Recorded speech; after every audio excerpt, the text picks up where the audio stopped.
ou une joyeuse fête, et durant la fête, on a tendance à vouloir voyager, à vouloir aller au bord de la mer, visiter une des stations balnéaires.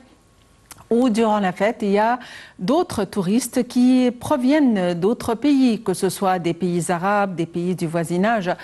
Et justement, pour jeter un peu la lumière sur le mouvement touristique durant la fête, nous avons le plaisir d'avoir en ligne M. Simon Sayer, guide touristique. Monsieur Simon Sayer, bonsoir et bienvenue avec nous. Bonsoir.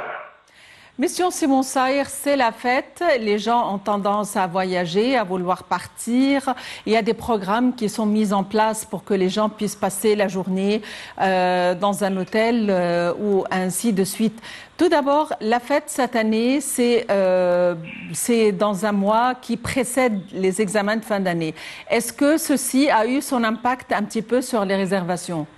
Bien sûr, il y a moins de réservations dues à cela. Mais quand même, il y a un très haut niveau de présence des Égyptiens sur les stations balnéaires. Il y a des départs vers Alexandrie, d'autres qui se font vers Port Saïd, certains qui se font vers Ismaïlia. Ce qui est vraiment nouveau pour cette année, c'est de voir les Égyptiens sur des nouvelles destinations. On trouve par exemple cette année Gamasa et Ras El Bar. Leurs hôtels, ils ont un taux d'occupation. Les Égyptiens ont choisi des lieux nouveaux d'une façon à pouvoir avoir des prix raisonnables, en même temps un séjour tranquille, agréable, permettant à leurs enfants de pouvoir étudier loin de la foule. Car si on veut vraiment étudier et en même temps passer des vacances, eh bien, il y a eu cette année un nouveau choix de destination. Oui, au niveau des réservations qui viennent des pays du voisinage ou des pays arabes, est-ce qu'il y a quand même un taux de réservation raisonnable? Oui, il est très bien, surtout qu'ils vont venir cette année pas mal sur les stations de la mer Rouge comme Hurghada et Sharm el-Sheikh.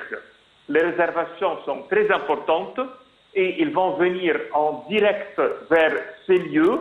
Et dans le temps, on voyait une grande présence dans la ville du Caire et pour ces soirées, quand il y avait ce qu'on appelle nous Khayam Ramadaniyya, ça veut dire les soirées dans, entre guillemets, tentes et avec de la musique orientale et les instruments de musique orientaux comme le ney, comme le oud, comme le hanoun et l'utre. Et aussi bien qu'on voyait les soirées du monde arabe, elles se déroulaient chez nous.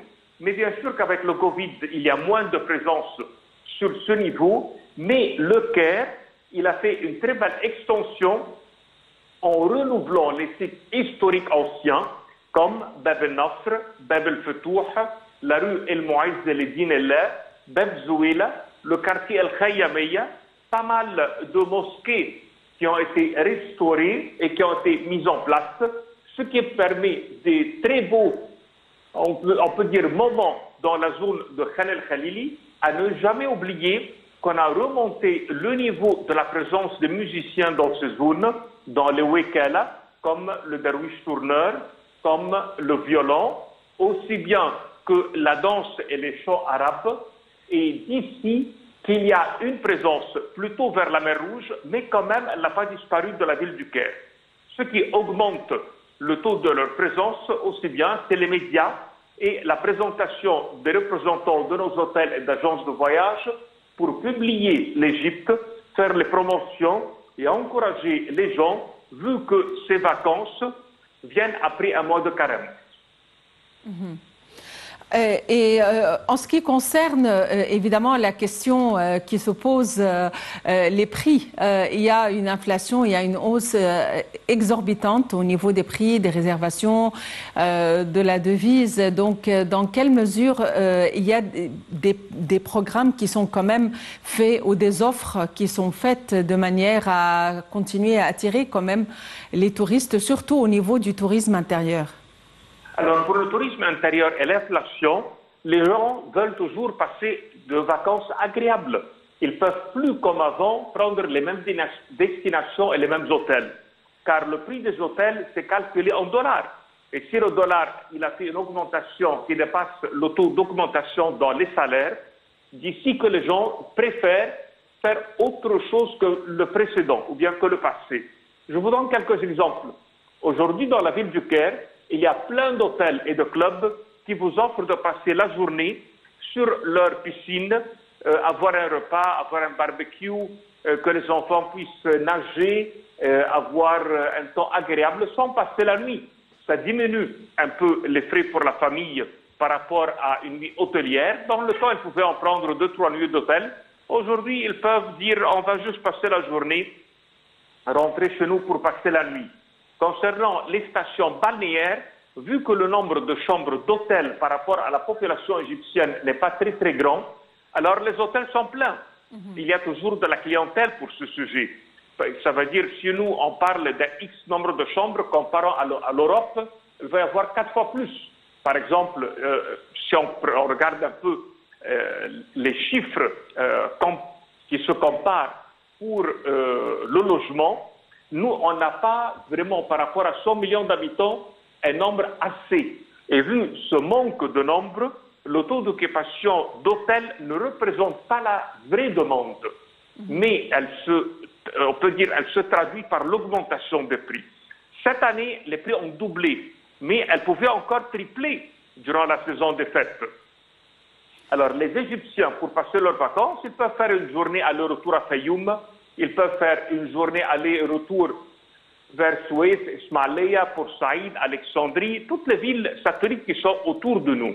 On trouve aussi bien, vu aux autoroutes qui ont été réalisées, un départ des provinces vers d'autres provinces sans la traversée pour la ville du Caire.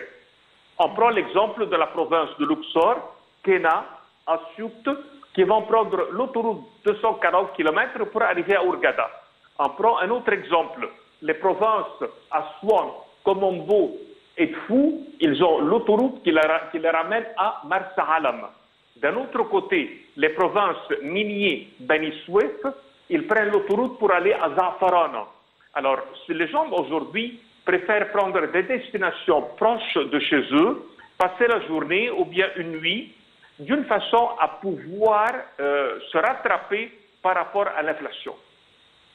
Aussi bien à ne jamais oublier que dans les villages touristiques, pas mal de gens aujourd'hui qui possèdent des appartements et des logements qui les proposent à louer, ce qui permet à réduire les frais par rapport aux hôtels. À votre avis, au sein de la ville du Grand Caire, pour ceux qui n'ont pas l'occasion de voyager, où peuvent-ils aller durant la fête? La ville du Caire est très bien animée. Le site en premier lieu qui reçoit des clients, c'est le jardin zoologique du Caire.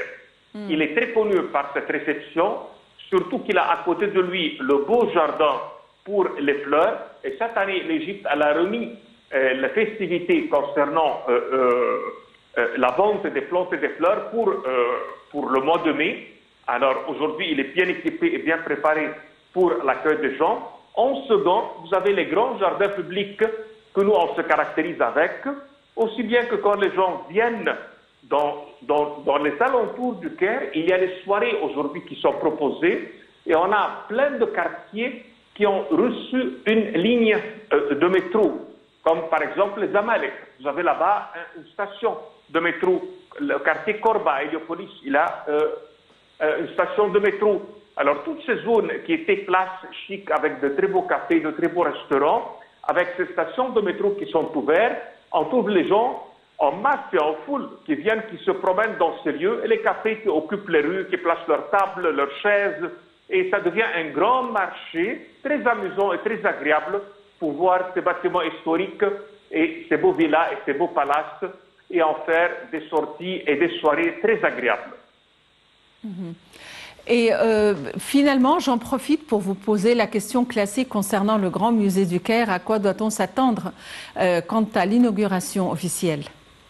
Alors, l'État, il a fait un pas en avant ce jour-ci. Il a inauguré à l'intérieur de ce musée de nouvelles chambres occupées par les statues et les statuettes, ce qui nous permet à estimer que la saison prochaine, il va y avoir l'inauguration.